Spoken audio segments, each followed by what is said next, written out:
Pagkaalis ni Jessie, naiwan na nga roon sina Shirley at Noah kasama ang mga kapatid niya. Hinayaan na lamang din muna nila Shirley na mag-swimming nga roon ng mga kapatid niya sa pool habang sila ni Noah ay nakaupo lamang din malapit sa mga ito. Ang saya nila! Ayaw mo bang sumali sa kanila? Tanong ni Noah kay Shirley dahil kanina pa nga ito nakangiti habang pinapanood ang mga kapatid niya. Ayoko, dito na lamang ako. Masaya na akong panoorin na lamang sila na nag-e-enjoy na mag-swimming. Sagot ni Shirley kay Noah. Dahan-dahan namang tumango si Noah at di na nga siya umimik pa. Siguro kung narito si nanay masaya rin siya ngayon, lalo na't napatawad na namin si tatay. Sayang nga lang at huli ng lahat. Ni hindi na naranasan man lang ni nanay ang maginhawang buhay na gusto ko iparana sa kanya. Sabi pa ni Shirley dahil muli na naman niyang naalala ang kanyang ina.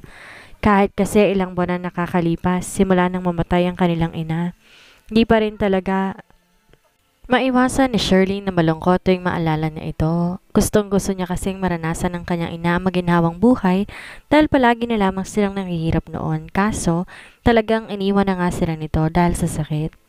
At sa tuwing naalala ngayon ni Shirley, hindi niya talaga maiwasan ang mapaluha sa nangyari sa kanilang ina. Mahal, alam mo, kung nabubuhay pang iyong ina, sigurado ako magiging masaya siya. Kung minsan iisipin mo rin ang sarili mo. Alam ko, o alam naman naming lahat, na mas inuuna mo ang kapakanan nila noon kesa sa sarili mo. Kaya sana ngayon, Shirley, isipin mo rin ang sarili mo. Pasahin mo rin ang sarili mo, mag-enjoy ka. Alam mo yung mga kapatid mo, mas magiging masaya rin sila kung di lamang silang iniisip mo. Mas magiging masaya sila kung pati ikaw nag-e-enjoy din at iniisip din ang sariling kaligayahan. Nakangiti pa na sabi ni Noah kay Shirley. Naluluha naman si Shirley habang nakikinig sa mga sinasabi ni Noah. Halos lahat kasi na nakapaligid sa kanya, yan ang sinasabi sa kanya. Dahil talagang mas inuuno niya ang mga kapatid niya kaysa kanyang sarili. Dahil mas masaya siya na gawin yon kaysa unahin niya ang kanyang sarili. Sa tinagal-tagal ka ng kilala ng pamilya ko, hindi ka pa yata namin nakitang pinasaya mo man lang ang sarili mo. Palagi mga kapatid mo na lamang iniisip mo, mag-enjoy ka rin. Huwag mo rin isubsob ang sarili mo sa trabaho dahil kung tutuusin talaga, ayaw na nga kitang pagtrabahuhin. Kaso ayaw mo naman pumayag kaya wala akong choice kundi ilagay ka bilang sekretarya ko. Kesa naman kung san-san ka pa maghanap ng trabaho. Sabi pa ni Noah sa dalaga. Napapangiti naman si Shirley dahil sa sinasabi sa kanya ni Noah.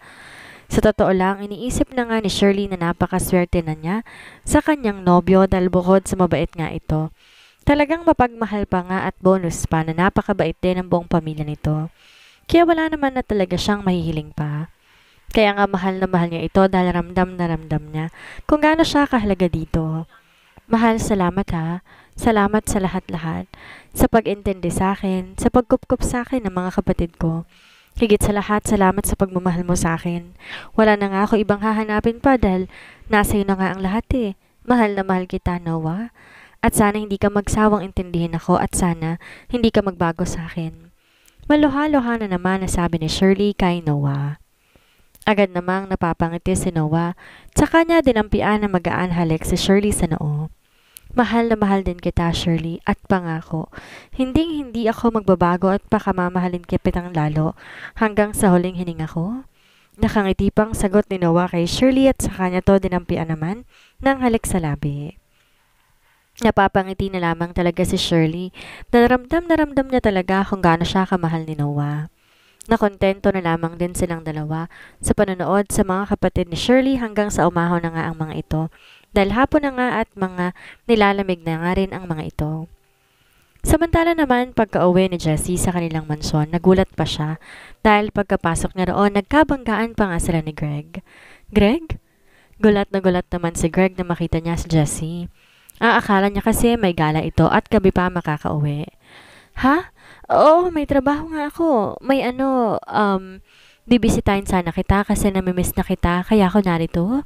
Kanda-utal pa nga nasagot ni Greg at talagang nag-isip na lamang siya na idadahilan niya kay Jessie. Nagtataka man sa ikinikilos ni Greg, hindi na lamang din yon pinansin pa ni Jessie. Ganun ba? Ako rin, namimiss na kita, babe. Nakangiti pang sagot ni Johnny kay Greg. Bigla namang nakahinga na maluwag si Greg dahil naniwala naman si Jessie sa kanyang sinabi dito. Ako nga rin, babe. Kaya nga ako pumunta rito para ayain ka sanang lumabas kung ayos lang sa'yo. Sagot naman ni Greg kay Jessie. Lalo namang lumawak ang ngiti ni Jessie dahil sa sinabi ni Greg at kaagad na nga siyang sumama dito na lumabas dahil ilang araw na nga rin niyang hindi nakikita ang nobyo niya. Nagpaalam na nga rin muna si Jessie sa kanyang ama at kaagad naman din siyang pinayagan ito. Naiiling na nga lamang si Joel habang nakangiti dahil sa kanyang anak na si Jessie. Laking pasalamat naman talaga ni Joel at nagbago na nga si Jessie at hindi lang to basta nagbago dahil sobrang laki talaga ng pinagbago nito ngayon. Lalo na maging nobyo nito si Greg. Akala pa nga niya nung una may hirapan si Greg na makuhang loob ng kanyang anak. Yun pala, unti-unti na talagang nahuhulog ang loob ni Jessie sa binata. Kinabukasan, maaga namang nag-set up sa resort kung nasan ngayon sina Shirley para sa gaganapin ngang surprise party para sa kanilang ama. Mamayang hapon pa naman ang party kaya may oras pa ang mga tao na naroon para mag-ayos para mas lalo nilang mapaganda pa ang pag-set up doon. Maaga nga ring nagising sina Shirley pati ang mga kapatid niya dahil natutuwa nga sila na manood sa ginagawa ng mga nagsaset up doon. Di naman din kasi sila sanay na pumunta na nga sa mga party kaya naman natutuwa sila kapag may mga nakikita silang nagsaset up ng ganon at kapag may mga party. Si Noah naman may nilapitan na isang staff doon. Kinausap niya nga to tungkol doon sa plano niya at nakaayos na rin daw yon kaya agad na rin siyang bumalik kung nasan sina Shirley. Excited na ba kayo para mamaya? Tanong ni Noah kina Shirley at sa mga kapatid nito na makalapit siya sa mga ito. Niyakap pa nga rin niya si Shirley mula sa likuran nito kaya naman napangiti na lamang si Shirley dito. Oo, excited na kami para mamaya. Sana matawa si tatay dito sa surpresa ni Ate Jessie. Sagot ni Shirley kay Noah. Oo naman, siguradong matutuwa yun mamaya kapag nalaman niya na magkakaayos na kayo magkakapatid. At sigurado rin ako na mag-e-enjoy at matutuwa ka rin mamaya. Sagot naman ni Noah kay Shirley. Siguradong masayang masaya ang party na to mamaya. Nakangiti pang sagot naman ni Shirley kay Noah. Maya-maya nagdatingan naman na ang pamilya ni Noah at kumpleto nga ang mga ito. Tuwang-tuwa nga si Nina na makita niya si Shirley dahil matagal-tagal na nga niya itong hindi nakikita. Shirley, oh my God, I miss you, sabi ni Nina at agad niyang niyakap si Shirley. Natatawa pa nga si Shirley dahil nahihirapan siyang yakapin si Nina dahil ang laki na ng tiyan nito. Malapit na kasing manganak si Nina kaya hindi na nga ito talaga naglalabas ng bahay at talagang ngayon ay hindi ito nagpapigil na pumunta rito lalo na nang malaman niya na magpo-propose na ang Kuya Noah niya kay Shirley. Namiss din kita, Nina. Ang tagal din nating hindi nagkita. Ngiti-ngiti pa nasabi ni Shirley kay Nina. Oo nga eh. Alam mo na nag-iingat na at malapit nang lumabas si baby. Sagot ni Nina habang hinihimas pa nga niya ang malaki niyang tiyan. Ikaw, kamusta ka na? In fairness iba pala mag-alaga si Kuya Noah. Lalo ka kasing gumanda. Dagdag pa ni Nina at hindi nga niya naiwasan natitigan si Shirley sa mukha. Ito pa naman ang napaglihian niya ng mga una niyang buwan. Uy, titig na titig ka naman kay Shirley. Mamaya, sumama ang pakiramdam niyan, gawa mo ha? Sabat ni Noah kay Shirley at Nina at talagang inaasar lamang rin niya ang kanyang kakambal dahil hindi man lang siya nito pinapansin. Agad namang napaisip si Nina sa kanyang Kuya Noah dahil sa sinabi nito sa kanya. Doon kasing time na naglilihi siya at si Shirley ang gusto nga niyang makita, madalas sumama ang pakiramdam ni Shirley. Epal ka na naman kuya eh, doon ka nga kila Kimboy. Nakasimangot ng sabi ni Nina sa kanyang Kuya Noah. Agad naman na natawa si Noah dahil nagsusungit na nga naman si Nina sa kanya. Simula ata na mabuntis to ay palagi na lamang siyang sinusungitan ng kanyang kakambal. Agad namang nilapitan ni Noah ang kanyang kakambal at agad nga niya tong niyakap. Grabe ang kakambal ko, ang arte-arte na ngayon. Palagi pa akong sinusungitan. Pangaasar pa ni Noah kay Nina habang yakap niya ito. Ano ba kuya? Bitawan mo nga ako. Doon ka na nga kay Kimboy. Iniinis mo na naman ako eh. Pagpupumiglas pa ni Nina sa pagkakayakap sa kanya ni Noah. Napapailing naman si Angeline na makita niya ang kambal niyang anak. Na nag-aasaran pa rin na para mga bata. Okay, fine. Bibitawan na. Tatawa-tawa pa na sabi ni Noah sa kanya binitawan si Nina. Paglabas niyang pamangkin ko, sure ako, kamukha ko yan. Pangaasar pa ni Noah. No way. Mas gusto ko pang maging kamukha ni Shirley ang baby ko. Nakanguso pa na sabi ni Nina kaya naman nagkatawanan nga silang lahat ng naroon. Hey Noah, tama na yan. Para na naman kayo mga batang dalawa. Ang aga ng asara na naman kayo. Awat na ni Angeline kay Ranina at Noah dahil baka mapiko na naman ang buntis at mag-walkout pa ito. Binibiro ko lang po ang aking kakambal. Mahal na mahal ko kaya yan. Tatawa-tawa pa ang sabi ni Noah, sa kanya hinalikan sa noo si Nina. Bigla namang napangiti si Nina dahil sa ginagawa ni Noah. Kahit kasi tinutoyo nga siya dahil buntis siya, malambing pa rin ang kuya Noah niya sa kanya. Maya-maya nagtatatakbo naman na lumapit si Kayron kay Shirley nang makita niya ito. Kagaya ng ina niya, miss na rin ni Kayron si Shirley. Ito kasi madalas siyang kasama noon, kaya naman, sanay na sanay talaga si Kayron kay Shirley at grabe nga ang lungkot nito nang tuluyan ngang hindi si Shirley ang nag-alaga sa kanya dahil nga kinuha na to ni Noah kay Lanina. Di naman nagtagal, kumain na rin muna sila para makapaghanda na rin sila ng kani-kanilang mga sarili para sa party mamaya. Mas maganda kasi na maaga silang gumayak kaysa naman mamaya pa sila kumilos kung kailan nandiyan na ang celebrant. Samantala naman, sa mansion ni na Joel, nagtataka siya dahil nauna pa nga si Jessie na magising sa kanya at talagang ito pa nag-asikaso ng kanilang pagkain ngayong umaga. Good morning anak, bati ni Joel sa kanyang anak. Ang aga mo naman yatang nagising ngayon. Nagtataka pa na sabi ni Joel dahil hindi naman talaga ganito si Jessie at madalas pa nga siya naghihintay dito tuwing umaga. Good morning din po dad.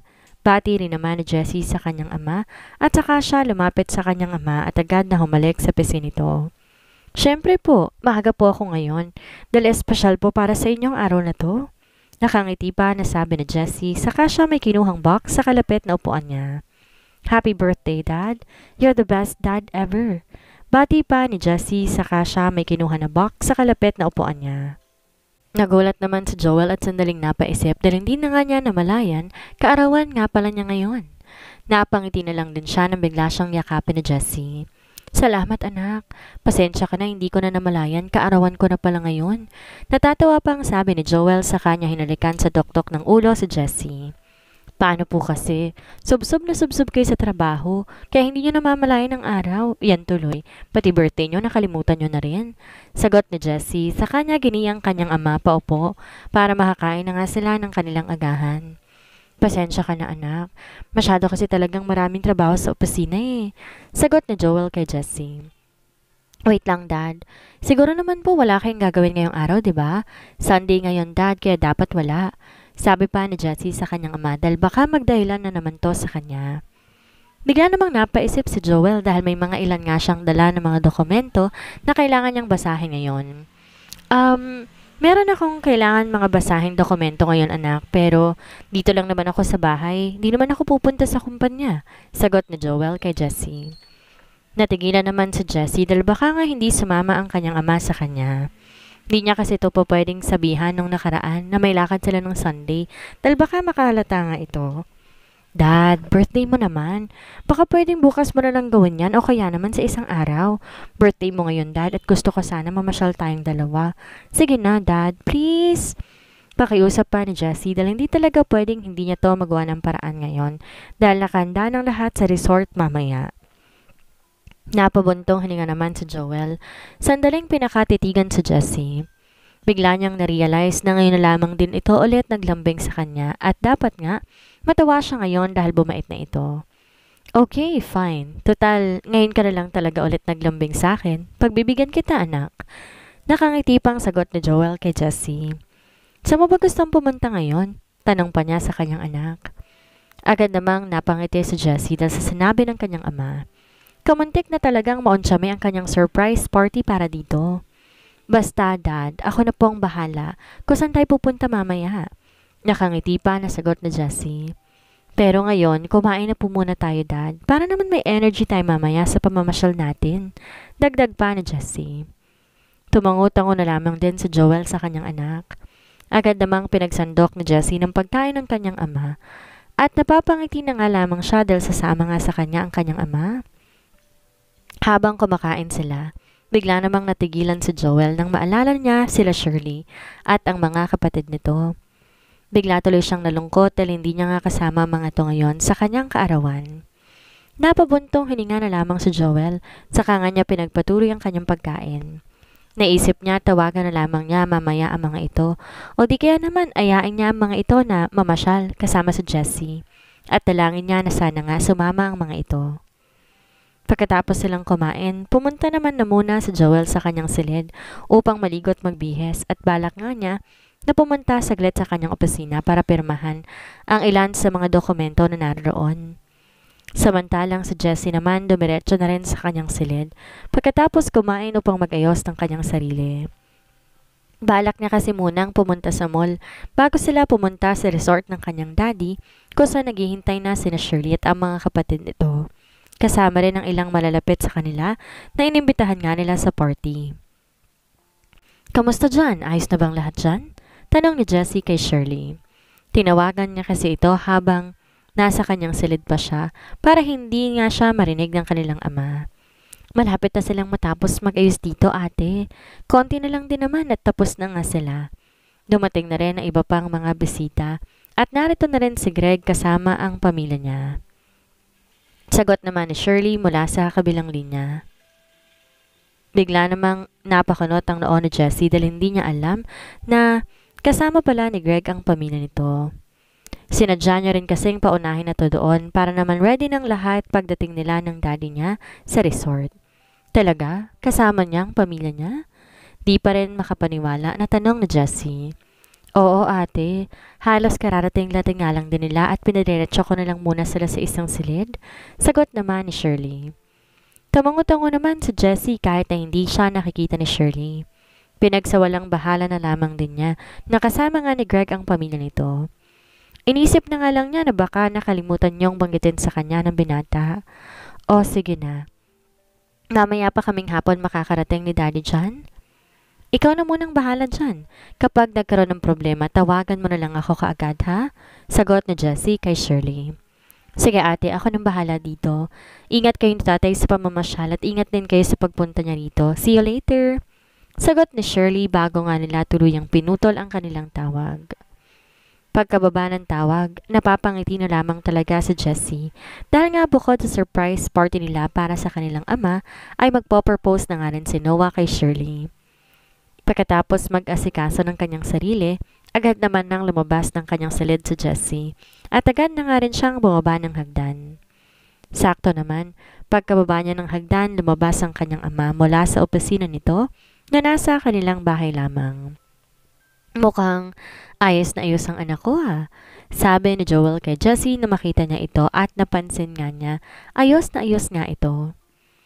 Natawa naman si Jessie sa sinabi ng kanyang ama. Umikot pa nga siya sa harapan ng kanyang ama. "Maganda ba ako, Dad?" tanong pa ni Jessie at nagpakwit pa nga siya sa kanyang ama. Natawa naman si Joel sa kanyang anak. "Syempre naman, palagi ka namang maganda anak." Nakangiti pa na sagot ni Joel. "Saan ba tayo pupunta anak at ayos na ayos ka?" tanong pa ni Joel. "Basta Dad, gusto ko mag-relax ka po muna ngayong araw dahil birthday mo. Ako na pong bahala sa pamamasyal natin ngayon." Sagot ni Jessie sa kanyang ama, saka siya lumapit dito at agad kinawit ang kanyang kamay sa braso ng kanyang ama. "Let's go, Dad. Don't worry, dahil ililibre kita ngayon, Dad." Nakangiti pa na sabi ni Jessie, saka sila naglakad ng kanyang ama palabas ng kanilang mansyon. Natatawa naman si Joel sa ikinikilos ni Jessie at natutuwa talaga siya ngayon dito dahil ibang-iba na talaga si Jessie ngayon. Pagkaalis nila sa mansyon, ay sa mall naman na muna dinala ni Jessie ang kanyang ama. Ibibili niya kasi ito ng damit na isusuot nito para mamaya sa party. Balak nga niyang ipasuot to kagad pagkabili dahil doon na nga sila dediretso sa resort. "Dad, mas bagay po ito sa inyo," sabi ni Jessie sa kanyang ama, sabay abot dito na napili niyang polo na sa tingin niya ay babagay sa kanyang ama. "Anak, hindi mo naman ako kailangan bilan ng damit dahil napakarami kong damit dito sa bahay," sabi ni Joel kay Jessie. "No, Dad. Gusto po kitang ibili ngayon at gusto ko pong suotin niyo pa rin po ito bago tayo mamasyal." Pangulit pa ni Jessie sa kanyang ama dahil ang napili niyang damit dito ay kulay red, kagaya ng suot niyang damit. Sila Shirley at ang kapatid din nila, naka-red din ngayon dahil yon ang napili ni Jessie para sa mga ito. "Pero anak," hindi naman ay tuloy pa ni Joel ang kanyang sasabihin na magsalita nga muli si Jessie. Please, Dad. Ngayon lamang po ulit ako maglalambing sa inyo eh. Please wear this na po. Pakiusap pa ni Jessie na may halong pangongonsensya dahil baka nga hindi suotin ng kanyang ama ang damit. Napabuga na lang ng hangin sa bibig si Joel, tsaka siya napapakamot sa kanyang ulo dahil nangongonsensya pa nga si Jessie. Kaya wala na siyang nagawa pa kundi isuot ang damit na iniaabot sa kanya nito. Ngiting-ngiti naman si Jessie nang kunin na ng kanyang ama ang damit na napili niya. Halata nga sa mukha nitong napipilitan na lamang ito at hindi lang makahindi sa kanya. Habang nagbibihis si Joel, binayaran naman na ni Jessie ang damit na iyon. Sakto naman paglabas sa Joel sa fitting room, tapos na ring magbayad si Jessie, kaya umalis na rin sila kaagad doon. Matapos maglibot-libot sa mall ay pumunta naman na muna sila sa isang restaurant dahil kakain muna sila doon nang bago sila tuluyang bumiyahe papunta sa resort kung nasan sina Shirley naghihintay. Halos hindi naman makakain ng ayos si Jessie dahil excited na siya para mamaya. Gusto na nga sana niyang pumunta doon kaso medyo maaga pa nga kaya kailangan muna nilang magpalipas ng oras ng kanyang ama. Halos 1 oras lang naman ang biyahe papunta sa resort kung hindi sila ma-traffic at sakto lang mga ang oras na yon na darating sila sa resort dahil handa na ang lahat doon. Pagkatapos kumain, nagtataka pa si Joel dahil dinala naman siya ni Jessie sa isang park. Medyo maaga pa kasi kaya naisip ni Jessie dalhin sa park ang kanyang ama. Anak, nasan ba si Greg?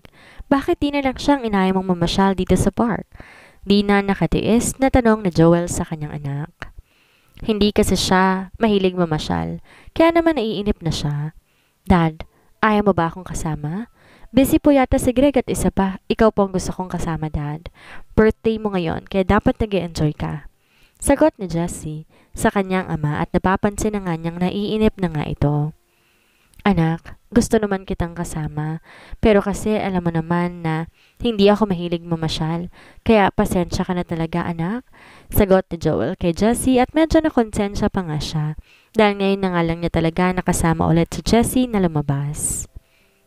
Naiintindihan po kita, Dad. Sige po, umalis na po tayo dito at meron na po tayo isa pang pupuntahan. Nakangiti pa na sabi ni Jessie, sa kanya muling kinawit ang kanyang braso sa kanyang ama at giniya to pabalik sa kanilang sasakyan.